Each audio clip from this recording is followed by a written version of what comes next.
Mi querido San Juan, el ventanal de Cuyo, mi vida está añorando y estar cerquita tuyo. Con mis seres queridos, allí quisiera estar, después que Dios decida, San Juan, San Juan, San Juan. Hola, soy Daniel Bosque, esto es Club Minero. Yo tengo el gusto de hablar con un personaje que la verdad que me ha interesado mucho. Hace tiempo que le venía diciendo a Michael Meding, el responsable, el líder del proyecto Los Azules de McEwen Copper. Hola Michael, ¿cómo estás? Hola Dani, muchas gracias por invitarme en este podcast. No, bueno, no todos los días uno se puede encontrar con un minero políglota global, caminador de todos los caminos de Sudamérica, con mucho conocimiento de San Juan. Sí, para mí es, digamos, de poder volver de ya 4 años en el fondo a San Juan es un agrado, es una provincia que me gusta y además, Pegó muy fuerte en estos días todos los anuncios de los azules, y para los que hemos seguido a Roma Kiwen y todas las peripecias de los azules, que era como un león dormido, ¿yo por qué debería invertir en McEwen y por qué debería creerle a los azules hoy, en el cobre y en el San Juan de hoy? sí, hay distintas razones. Digamos, McEwen Mining, que es el dueño del 68% de McEwen Copper, y yo soy el vicepresidente de McEwen Copper y su gerente general, y a su vez también el gerente general de los Azules. En este momento, el mundo está caminando hacia una transición energética importante. Hay forecasts que hablan de necesidades de cobre que superan ampliamente la producción de Chile a nivel anual. Varias veces de Chile van a faltar hasta el año 2050 si queremos ir hacia un mundo con un clima, digamos, preindustrial. Es Bien, decir, que el cobre juega un rol muy importante en el futuro, para el día, digamos, para la gente a nivel diario, para la infraestructura, para poder hacer un mundo más verde. Entonces, activos de cobre creo que son el futuro. ¿Y cómo está el mundo en este momento que está mecanizándose? Es decir, que se está separando. En vez de globalización, tenemos regionalización, y Latinoamérica y Norteamérica juegan un papel importante conjunto. Creo que Argentina tiene un chance único en este momento. Y Los Azules es uno de los top 10 proyectos en el mundo en ujú. términos de recursos. Y por eso creo, dado a que Los Azules parten de McEwen, por eso creo que McEwen es una buena inversión. Nosotros estamos pensando que podemos multiplicar el precio de la acción de McEwen Mining y tenemos pensado de separar McEwen Copper de McEwen Mining a través de un IPO en cuanto el mercado lo permite, apuntando a la primera parte, digamos, de este año. Bien, ahora te voy a decir una cosa. Yo hace unos años, unos amigos me invitaron, no me acuerdo en ese momento quién tenía el campamento de los azules, era una cuestión bastante, estaba incluso bastante como hibernando, no, no se hacían muchas cosas. Había un puesto de gendarmería, unos ganaderos que traían sus cabras desde Chile y hacían las veranadas ahí, ¿no? Ujú. Porque eso está ahí pegado a la divisoria de aguas, muy, muy pegado al límite con Chile. Y ahí veíamos las vegas que se forman nacientes ahí de uno de los afluentes de los cursos del río San Juan. Y claro, yo decía, bueno, acá también la preocupación que siempre he tenido con respecto al agua, ¿no? Que es un tema ríspido y siempre que hay que tratarlo con alguna cautela y con algún cuidado con los mineros. Pero por eso me llamó mucho la atención cuando se ha hecho, que esto también te quería hablar, el partnership con Río Tinto, y entonces ahora viene una empresa de Río Tinto que dice, nosotros vamos a practicar, a poner en práctica acá tecnologías para que sea más sustentabilidad y usar menos agua. A ver, ese capítulo, ¿por qué no hablamos? Ok, a ver. Primero hablo un poco de mi experiencia en Barrick. Mi experiencia en Barrick es una vez que se empezó a hacer la mina y hacer los controles, la cantidad de guanacos aumentó en forma muy importante. Y con los guanacos también aumentó la cantidad de pumas. Es decir, en ese sentido, aumentó la riqueza natural. ¿Por qué? Porque había un mayor control de quién podría, que podría acceder y sabemos, creo que la caza en San Juan está prohibido Sí. en este momento. Entonces eso se puede implementar, ¿no? Esta prohibición a través de controles mineros, que Ujú. tenía eso como una parte. Ahora bien, si veo los azules, y es como tú dices, hay crianceros que vienen de parte de Chile y que dejan pastear sus animalitos, que obviamente son tradiciones de larga data y uno siempre tiene que ver hasta dónde respetar la cultura local, pero uno tiene que decir, son, digamos, chilenos que se van a Argentina y son vegas que hay que cuidar, ¿no? Y nosotros estamos comprometidos con el cuidado del medio ambiente. Cuando nosotros hicimos el último estudio económico preliminar, que fue en el año 2017, Ujú. de ahí estuvimos pensando en haciendo un molino, es decir, un proceso de trituración, molienda, flotación y depósito en dique de colas. Pero para mí, que había sido parte de la gerencia durante Pascual Lama, yo vi que intentando de hacer un proyecto muy grande es complejo y lo ideal es una solución que es más escalable, más construible, más financiable y que tiene menos impacto en el medio ambiente. Porque nuestra visión es hacer, entre comillas, cobre verde. Entonces, Qué es el cobre vimos, verde? el cobre verde sería un cobre que tiene, que está hecho con cero emisiones, ¿no? Con una huella de carbono cero, con net zero. Es decir, nosotros queremos hacer una mina que tiene el menor impacto posible usando todas las tecnologías modernas que hay para producir un cobre que tiene la mayor cantidad de energía renovable posible. Y hay algunas cosas que son difíciles de evitar, como por ejemplo voladura, y de ahí vamos a tener que hacer offsets, es decir, que vamos a hacer proyectos para que la naturaleza, digamos, está equilibrado nuevamente, es decir, que vamos a contribuir con proyectos que captan el CO2 de alguna manera para poder decir, ok, somos net zero. Esto es la idea, de eso se trata. Y un proyecto de trituración, luego de lixiviación, luego de extracción por solvente y la fabricación de cátodos de cobre, es decir, de un producto que es industrializable ya en Argentina o exportable, esto es a donde apuntamos. Bien.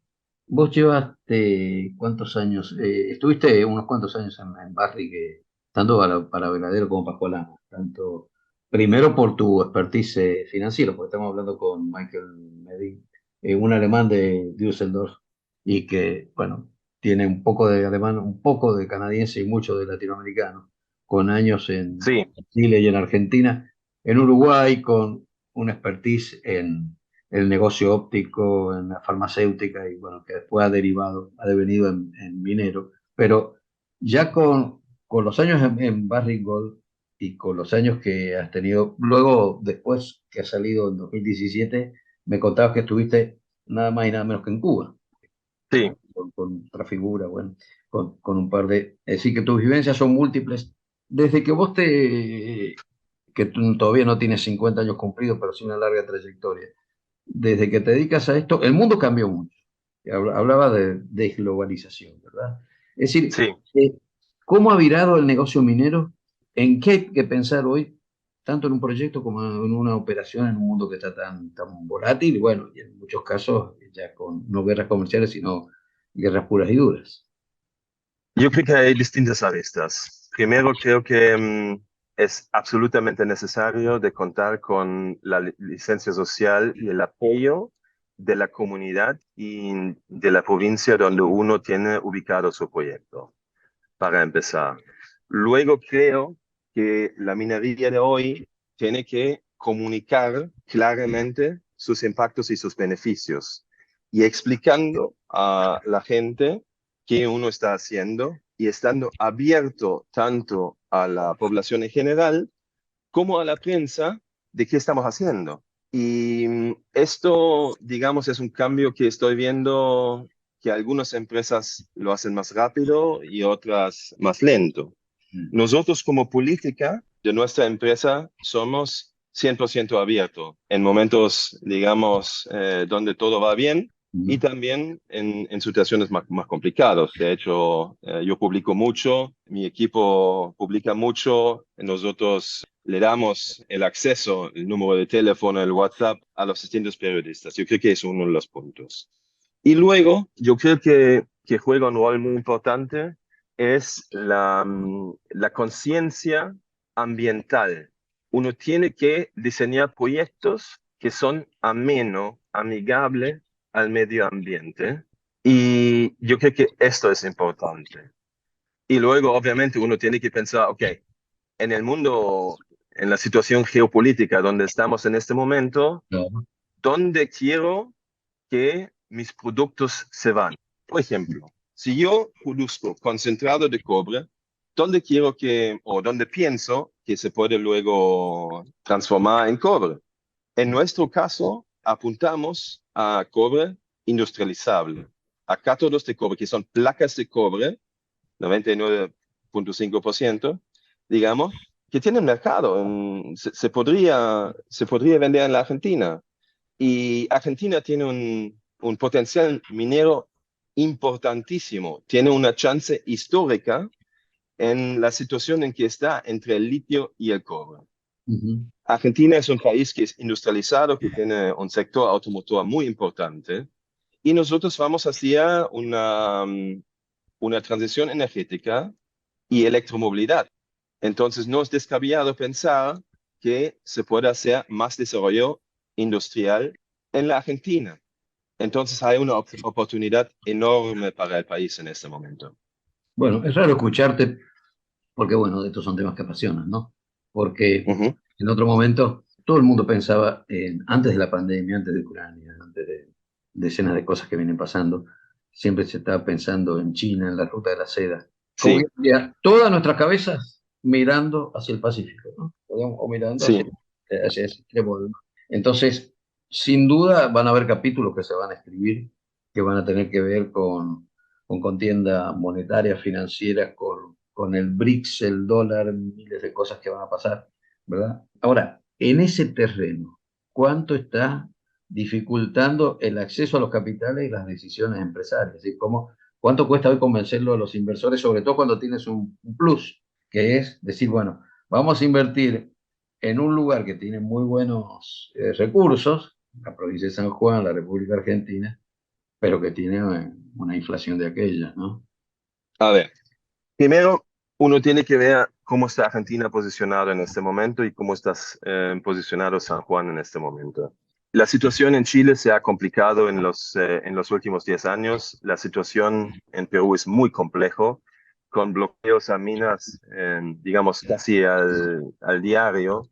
Y esto hace que, relativamente hablando, Argentina se hace mucho más interesante. 40% del cobre a nivel mundial viene, digamos, de Chile y Perú. Ahora bien, ¿por qué creemos que en Argentina, que comparte la frontera, no debería existir algo similar? Es decir, más allá de nuestro proyecto, hay una chance muy grande y hay mucha exploración y es probable que hay mucho más cobre para descubrir. Eso primero. Segundo, San Juan, año tras año, sale bien en que se llama el informe de Fraser Institute, que mide la atractividad de la provincia y a nivel internacional de los distintos países. Y San Juan salió primero, no primero en Argentina, sino primero a nivel, digamos, internacional, ¿no? Y de ahí el tema es, ok, ¿cómo seduzco? ¿Qué hago para atraer el capital, no? Para invertir en Argentina. Y uno tiene que decir que la provincia de San Juan es una provincia que es cominera.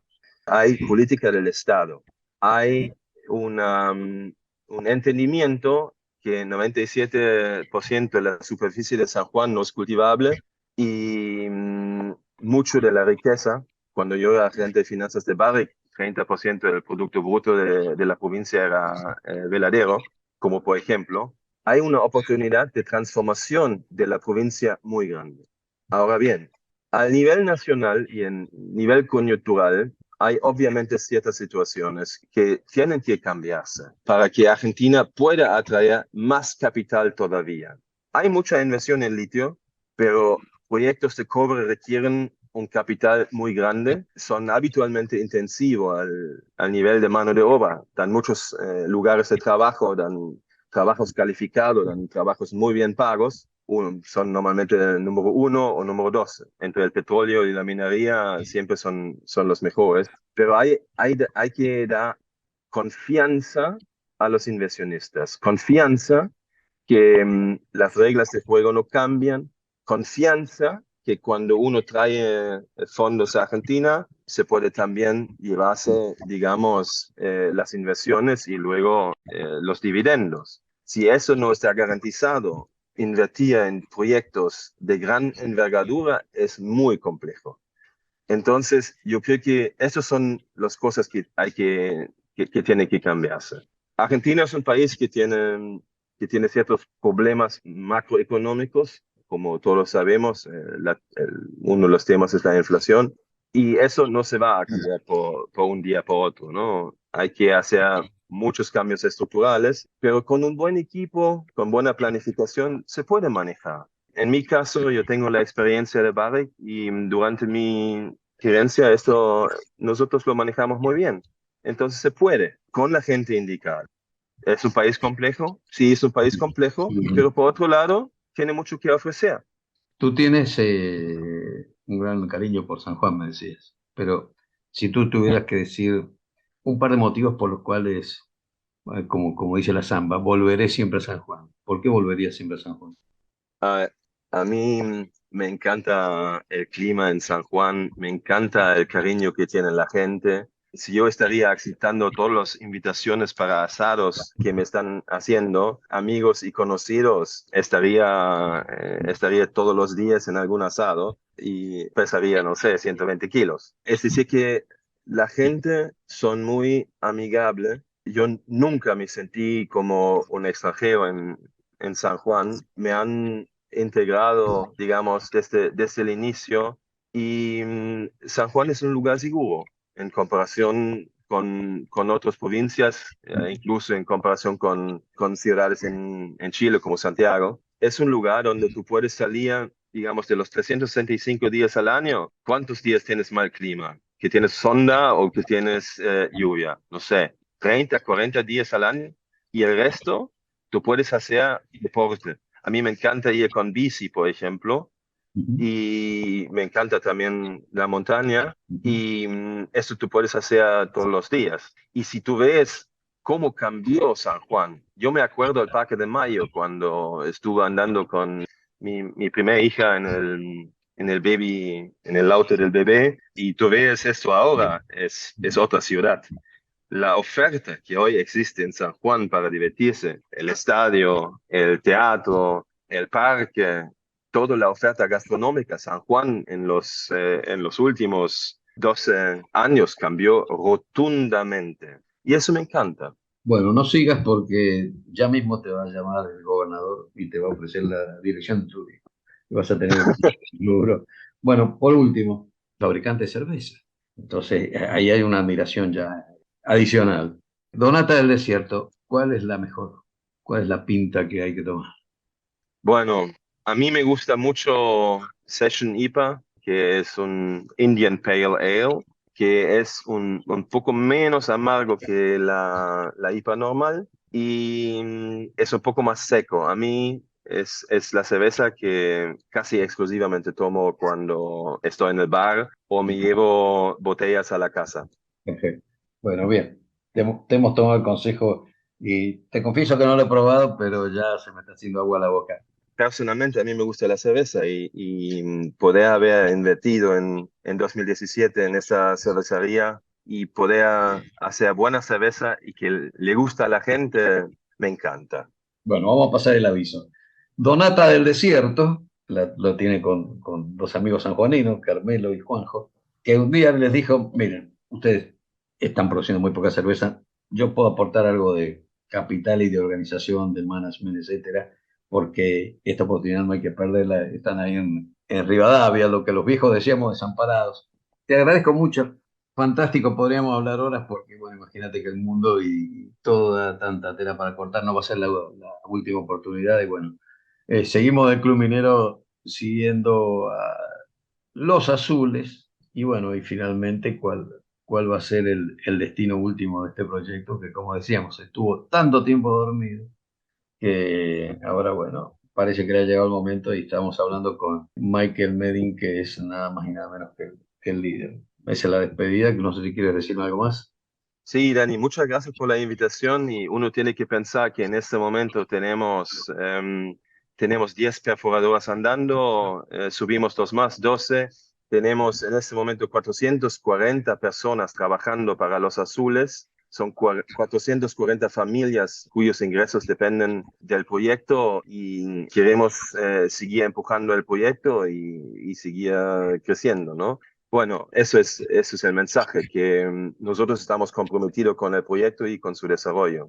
Y muchas gracias nuevamente por la invitación. Un abrazo grande. Estar cerquita tuyo, con mis seres queridos, allí quisiera estar, después que Dios decida, San Juan, San Juan, San